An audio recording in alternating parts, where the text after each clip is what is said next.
And I made over $100,000 just from the leads off Instagram last year. So the big question is, what are top agents doing to absolutely crush it in real estate? To get the answers, we interview the top real estate agents to learn their secrets to success. If you would like one-on-one access to over 26 of the top agents in the country to help you scale your business, then head over to eliteagentsecrets.com/partner, or you can just click the link in the description below. My name is Andrew Dunn. And my name is Peter Michael. Welcome to Elite Agent Secrets.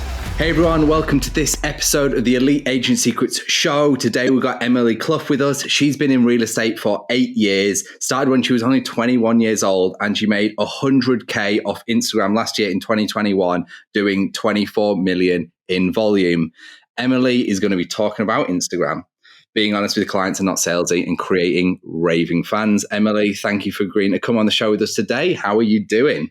Yeah, I'm doing great. Thanks for having me. I'm super excited to be on here with you guys and talk about my business.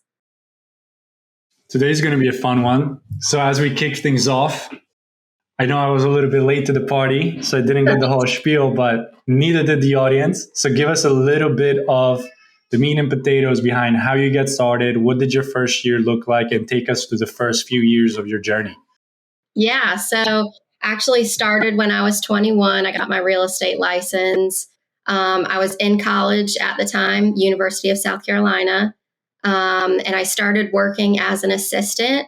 So I was working as an assistant to an agent who did new construction, and he was selling $1 million homes, luxury, really awesome homes. So I started working with him, and I was like, wow, looking at those paychecks, I could definitely do this. I'm like, he made it look so easy. So I'm like, oh yeah, I'll jump into, do the same thing, no problem.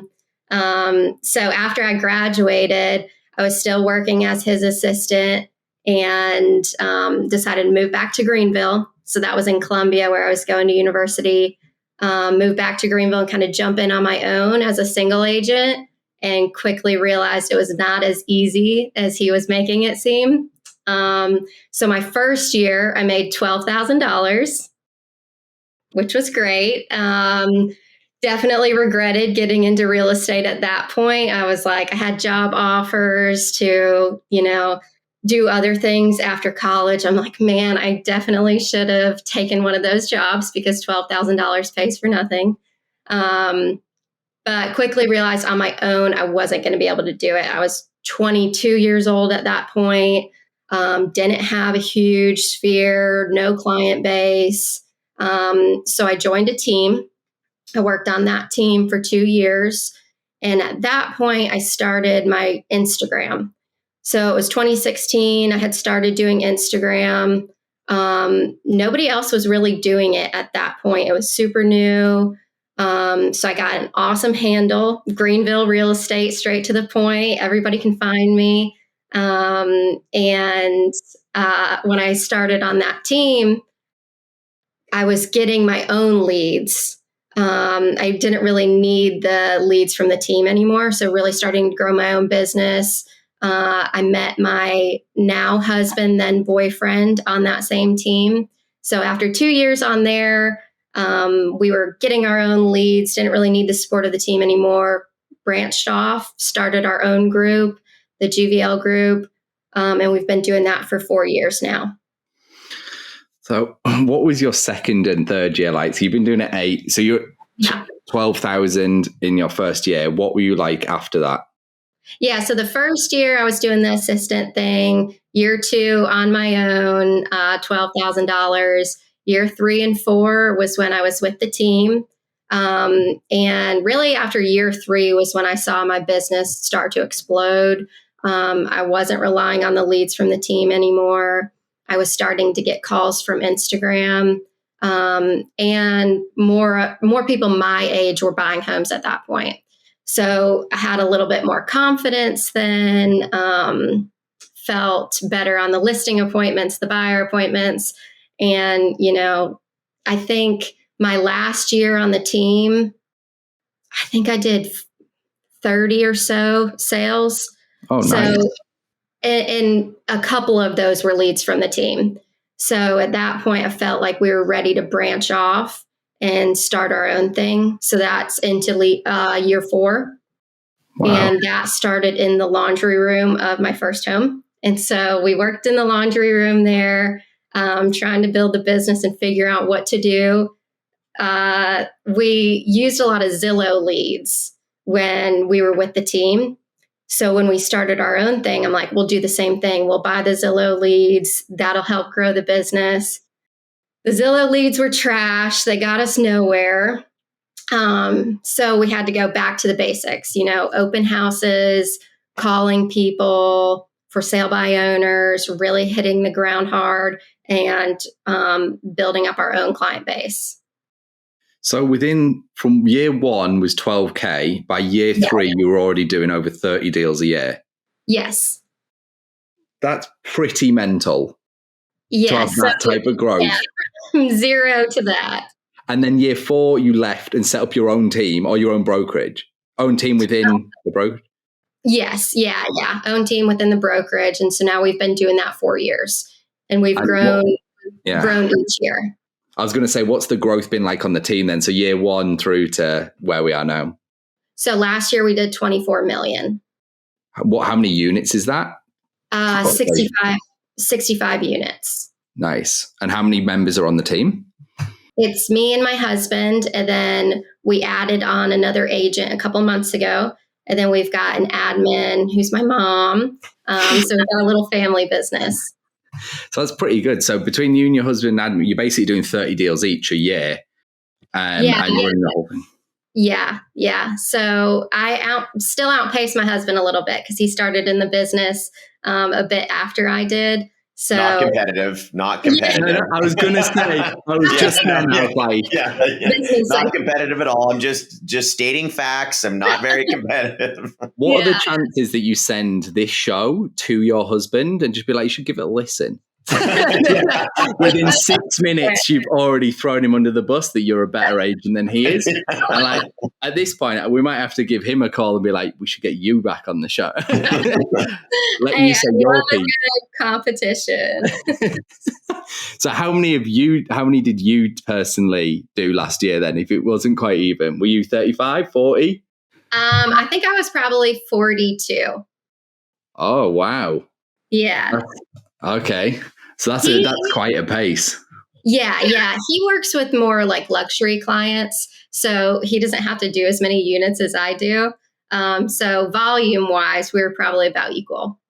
Got it. Love it. Hey, I just wanted to jump in here and let you know if you would like access to over 26 of the top agents in the country to help you scale your business, then head over to eliteagentsecrets.com/partner, or you can just click the link in the description below. Now back to the show.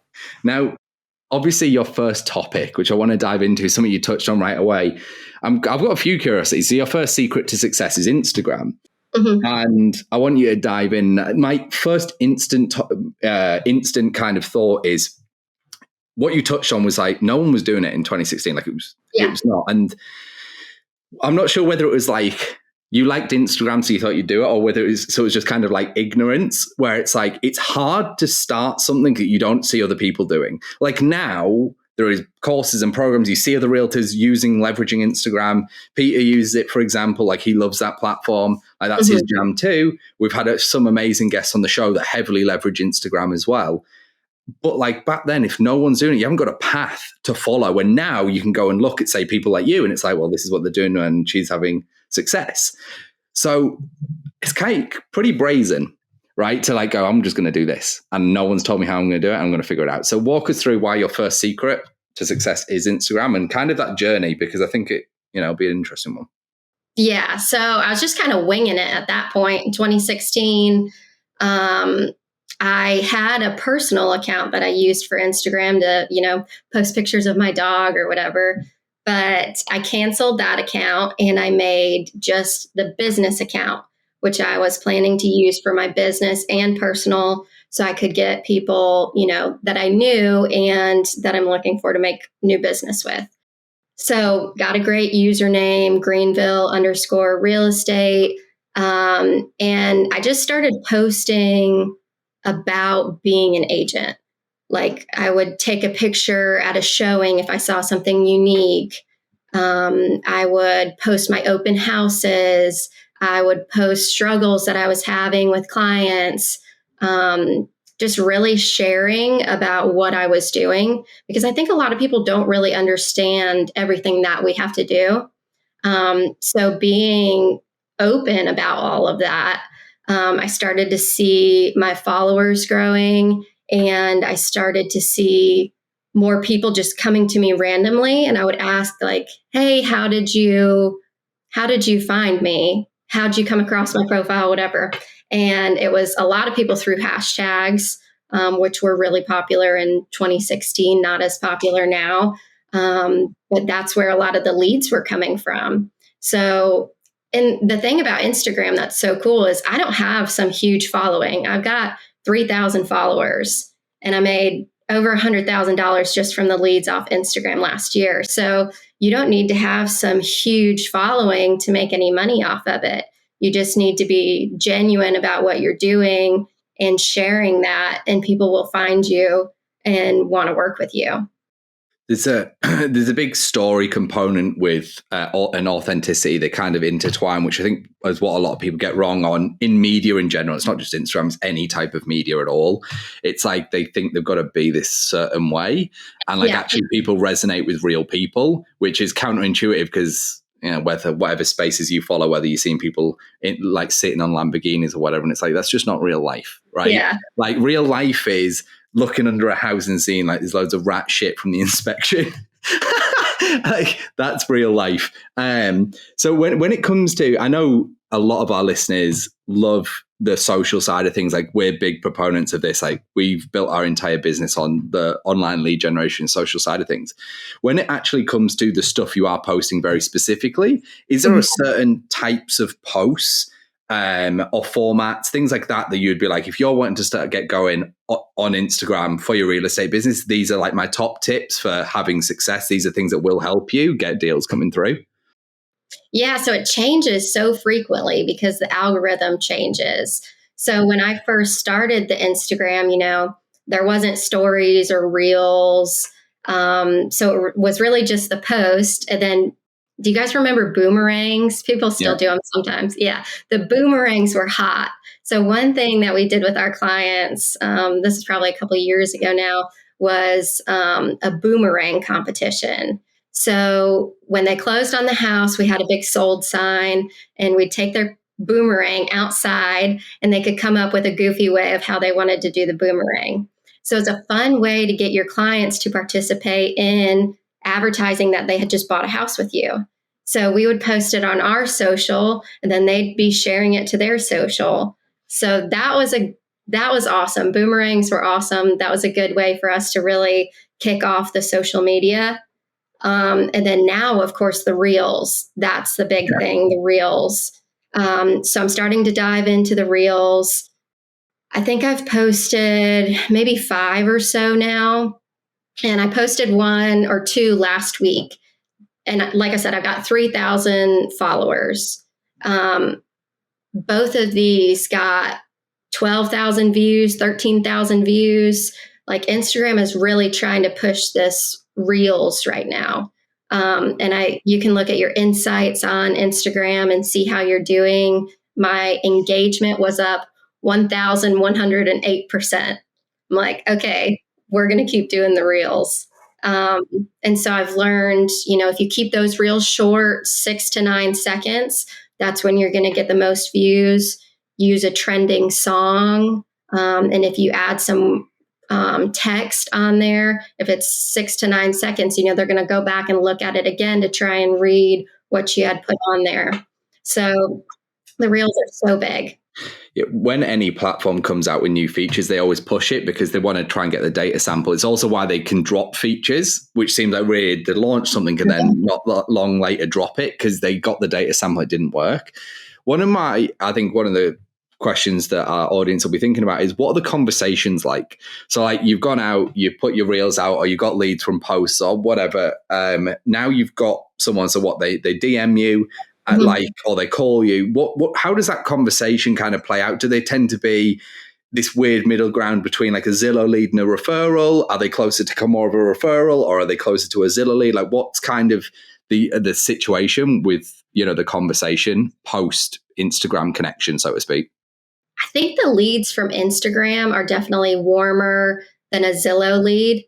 And if I know, a lot of times people will just click the link on my profile, which will take them to our website, and they'll log in through there. So I don't exactly know sometimes that they've come from Instagram.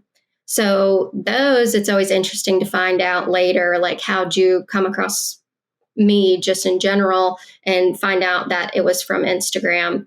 But the people who send a DM, you know, then you can go and look at their profile, learn more about them.